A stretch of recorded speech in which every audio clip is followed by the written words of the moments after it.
Hello అండి. మనం చాలా ఆకుకూరలు అయితే తింటూ ఉంటాము. ప్రతి ఆకుకూరని పప్పులో వేయడానికి ఇలా తాలింపులాగా చేసుకొని తింటూ ఉంటాము.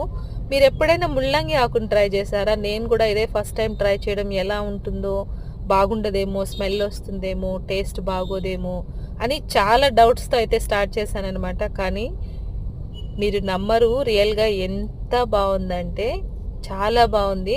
సో, మనం ఇలా సెపరేట్‌గా ఆకుని కొంచెం సాల్ట్ ఏసుకొని పక్కన ఉడకబెట్టుకొని పప్పులో కలుపుకుంటే చాలా చాలా టేస్టీగా ఉంటుంది. సో, మీరు తిన్న తర్వాత ఒకసారి తప్పకుండా ట్రై చేయండి. ఖచ్చితంగా మీరే చెప్తారు కామెంట్ సెక్షన్‌లో.